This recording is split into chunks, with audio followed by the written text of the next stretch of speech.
Hello students, आज के इस वीडियो में हम पढ़ेंगे वाक्य सेंटेंस। वाक्य की परिभाषा है सार्थक शब्दों का व्यवस्थित समूह जिसमें अपेक्षित अर्थ पूर्ण रूप से प्रकट होता हो वाक्य कहलाता है। हमारे जो शब्दों का समूह होता है वह सार्थक होना चाहिए, जिसका कोई ना कोई अर्थ प्रकट होना चाहिए। ऐसे शब्दों के समूह को हम क्या कहेंगे? वाक्य कहेंगे।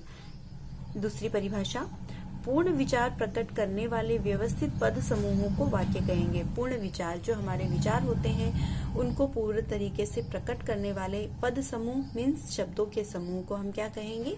वाक्य कहेंगे। जैसे पक्षी उड़ रहे हैं, यहाँ पर पक्षी उड़ रहे हैं, ये तीनों चारों क्या है?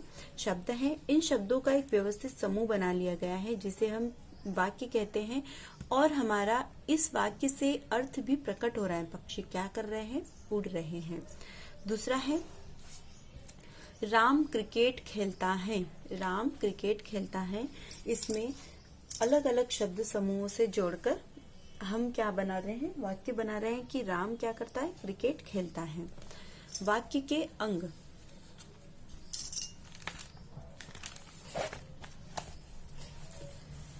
वाक्य के दो अंग होते हैं, उद्देश्य और विधेय। उद्देश्य का मतलब होता है कर्ता और विधेय का मतलब होता है क्रिया। उद्देश्य वह होता है जो कोई कार्य करने वाला होता है या जिसके द्वारा उसको सूचित किया जाता है, और क्रिया जो वो कार्य कर रहा होता है। उद्देश्य की परिभाषा पढ़ते हैं। वाक्य में जिसके बारे में कुछ कहा जाए उसे सूचित करने वाले शब्दों को उद्देश्य कहते हैं। वाक्य में कर्ता उद्देश्य होता है। वाक्य में जो कार्य को कर रहा होता है वो क्या होता है? हमारा उद्देश्य होता है, और यह कर्ता जिस कार्य को कर रहा होता है वो हमारा विधेय होता है। जैसे माताजी खाना बना रही है। माताजी क्या कर रही हैं? खाना बना रही है। तो खाना कौन बना रहा है? माताजी बना रही है। तो माताजी हमारा क्या हुआ? उद्देश्य हुआ। खाना बना रही है हमारा क्या हुआ?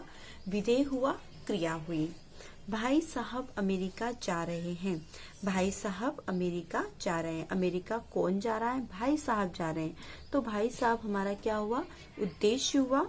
अमेरिका जा रहे हैं हमारा हुआ क्रिया। विधेय, वाक्य में जो उद्देश्य या कर्ता के बारे में कहा जाता है उसे विधेय कहते हैं। अभी हमने विधेय को यहाँ पर भी समझा था, एक बार और इसको हम अच्छे से समझते हैं। मैं बाजार जा रहा हूँ। मैं यहाँ पर क्या हो गया? उद्देश्य हो गया, कर्ता हो गया। कहाँ जा रहा हूँ? बाजार जा रहा हूँ। तो ये हमारा क्या हो गया? विधेय हो गया, क्रिया हो गई है। सुमित गाना गा रहा है। सुमित यहाँ पर उद्देश्य है, और गाना गा रहा है क्या है? हमारा विधेय है, हमारी क्रिया है। उद्देश्य और विधेय को आसानी से हम अच्छे से समझ सकते हैं। उद्देश्य हमारा कर्ता होता है और विधेय हमारी क्रिया होती है जो कार्य वह कर्ता कर रहा है। आइए हम वाक्य के निर्माण करते हैं। वाक्य निर्माण में सबसे पहले हमारे पास दो प्रकार के वाक्य हैं, रचना के आधार पर और अर्थ के आधार पर। रचना के आधार पर हमारे पास 3 प्रकार के वाक्य हैं, वैसे ही अर्थ के आधार पर हमारे पास 8 प्रकार के वाक्य हैं। आज की इस वीडियो में हम सिर्फ और सिर्फ रचना के आधार पर वाक्यों को पढ़ेंगे और इनको समझेंगे, जो कि 3 प्रकार के होते हैं। अब वो कौन कौन से होते हैं? सरल वाक्य, संयुक्त वाक्य तथा मिश्र वाक्य, मिश्रित वाक्य। इन तीनों वाक्यों को हम अच्छे से पढ़ेंगे और समझेंगे। पहला वाक्य हमारा सरल वाक्य। जिस वाक्य में एक उद्देश्य या एक कर्ता होता है उसे सरल वाक्य कहते हैं। उद्देश्य को हमने जाना, उद्देश्य कौन होता है? हमारा कर्ता। विधेय कौन होती है? हमारी क्रिया। तो जिस वाक्य में एक ही क्रिया होती है और एक ही कर्ता होता है उसे हम सरल वाक्य कहते हैं। और भी इसको साधारण शब्दों में हम समझेंगे तो सरल, हम शब्दों को समझने की कोशिश करते हैं। सरल का मतलब होता है आसान, बहुत ही सिंपल। तो जो वाक्य बहुत सिंपल होता है वो हमें आसानी से समझ में आ जाता है, उसमें कोई घुमाव फिराव नहीं होता, ऐसे वाक्यों को ही हम क्या कहेंगे? सरल वाक्य कहेंगे। जैसे मैंने आपको कहा बच्चे कक्षा में पढ़ रहे हैं। यह बच्चे हैं और क्या कर रहे हैं, कक्षा में पढ़ रहे हैं। तो ये क्या हो गया, हमारा एक साधारण सा वाक्य हो गया है। सुभाष खेल रहा है, सुभाष क्या कर रहा है, खेल रहा है। सुभाष यहाँ पे कर्ता हो गया और खेल रहा है यहाँ पे हमारी क्रिया विधेय हो गया है। मैंने अपना काम कर लिया, मैंने अपना काम कर लिया। मैंने यहाँ पर मैं आपकी क्या हो गई हूँ, करता हुई हूँ, और अपना काम कर लिया मीन्स हमारा क्रिया हो गया। मेरे माता पिता मुझे प्यार करते हैं, मेरे माता पिता मुझे क्या करते हैं, प्यार करते हैं। तो ये हमारा मेरे में यहाँ पर मैं क्या हो गया हूँ, कर्ता, और मेरे माता पिता क्या हो गए हैं, प्यार करते हैं। ये हमारा क्या हो गया, कर्ता हो गया है। दूसरा वाक्य है हमारा संयुक्त वाक्य। संयुक्त वाक्य को भी हम शब्दों के ऊपर जाएं तो संयुक्त का मतलब होता है एक को दूसरे के साथ जोड़ देना, संयुक्त कर देना। एक वाक्य को दूसरे वाक्य के साथ जोड़ देना, संयुक्त कर देना, मिलाव कर देना। जिस वाक्य में दो या दो से अधिक, जिस वाक्य में दो या दो से अधिक सरल वाक्य किसी समुच्चय बोधक द्वारा जुड़े हो उसे संयुक्त वाक्य कहते हैं। यह सभी वाक्य स्वतंत्र होते हैं, दोनों ही सरल वाक्य होते हैं तो डेफिनेटली वो वाक्य स्वतंत्र ही रहेंगे। अगर हम उनमें जो समुच्चय बोधक या योजक चिन्ह होते हैं उनको हटाकर पढ़े तो भी हम उन वाक्यों को अलग अलग पढ़ सकते हैं और समझ सकते हैं। यह वाक्य विभिन्न योजक शब्दों से जुड़े होते हैं, जैसे और, एवं, तथा, या, अथवा, इसलिए, अतः, फिर, भी, तो, किंतु, परंतु, लेकिन आदि।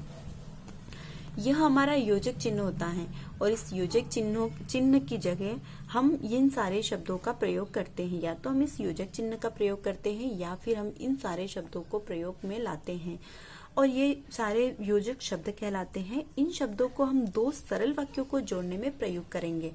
एक सरल वाक्य, ये वजीर अली आदमी है। अब मैंने इसका पीछे का शब्द छुपा दिया है तो भी हमें इसका क्या हो रहा है, एक सार्थक अर्थ मिल रहा है। ये वजीर अली क्या है, एक आदमी है। हमारा ये एक सरल वाक्य हो गया।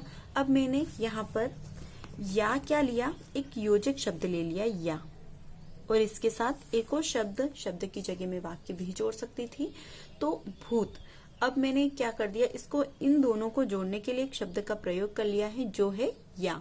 ये हमारा बन गया संयुक्त वाक्य। मैं बाजार गई, अब मैंने इसको फिर से छुपा दिया है। देखिए, मैं बाजार गई हमारा एक सरल वाक्य हो गया। अब जल्दी लौट आई हमारा दूसरा सरल वाक्य। अब इन दोनों को जोड़ने के लिए मैंने योजक चिन्ह और का प्रयोग किया है। यहाँ पर मैंने और योजक चिन्ह के द्वारा दोनों को जोड़ दिया तो ये हमारा क्या बन गया, संयुक्त वाक्य बन गया। मैंने मेहनत तो की परंतु परिणाम अच्छा नहीं आया।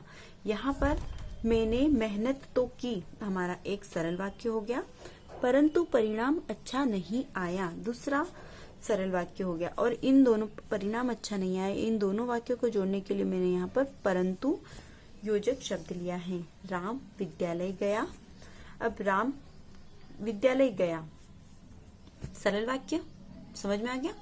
अब इसको मैंने पीछे का सेंटेंस देखिए इसका, मुझे नहीं ले गया दूसरा सरल वाक्य। दोनों को जोड़ने के लिए मैंने लगा दिया यहाँ पर लेकिन। अब ये बन गया है हमारा संयुक्त वाक्य, क्योंकि मैंने एक सरल वाक्य को दूसरे सरल वाक्य के साथ योजक शब्दों से जोड़ दिया। अब वो हमारा क्या बन गया, संयुक्त वाक्य बन गया। संयुक्त वाक्य के बाद हमारा आता है मिश्र वाक्य।